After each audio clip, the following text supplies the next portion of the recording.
Hey everybody, what's up and welcome back to our weekly design news segment, What's Poppin' in Design. I'm your host, Ron Segal, and welcome back to our show. Let's dive into what's awesome in design this week. So the first thing is that we've got a new design tool, a new no-code tool called Bravo.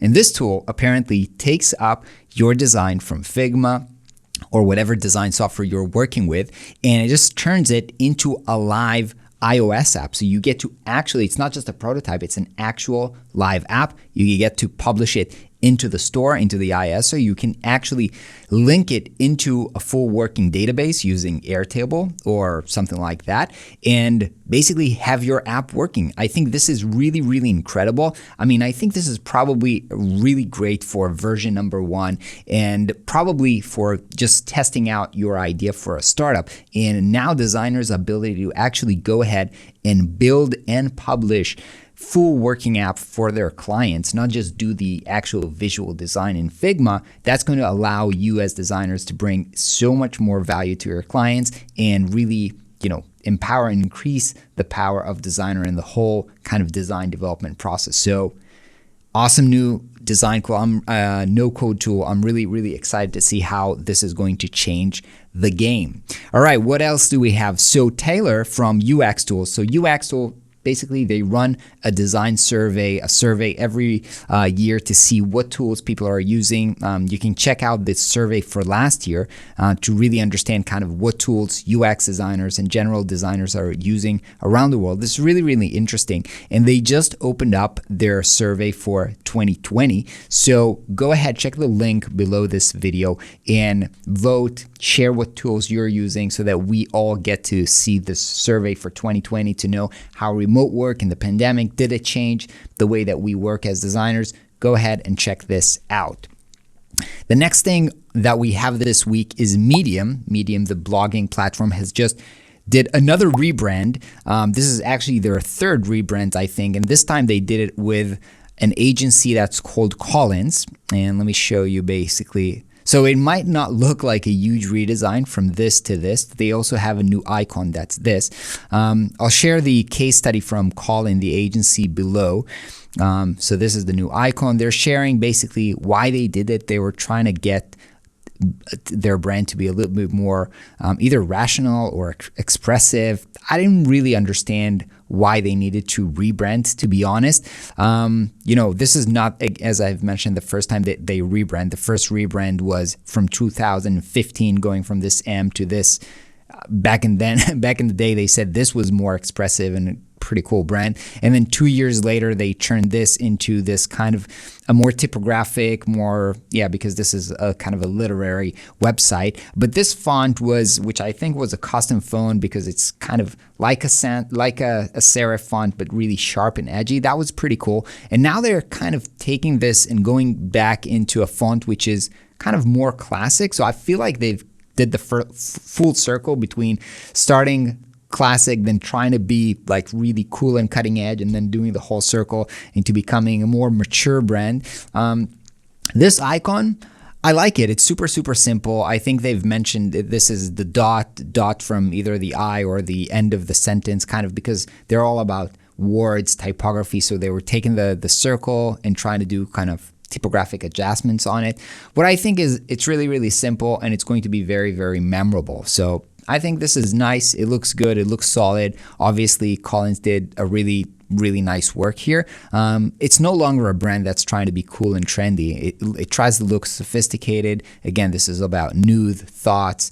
So obviously, typography is going to play a huge role. And I think they did kind of a very creative use of typography to create the visuals here. So well done, Collins. Really nice work for the new Medium brand.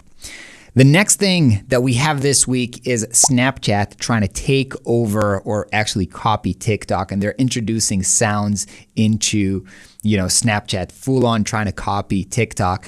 And this is so funny because, Snapchat were the people who invented stories. And then when Instagram ripped them off, or basically just literally copied stories into Instagram, they were like, oh, but we invented this.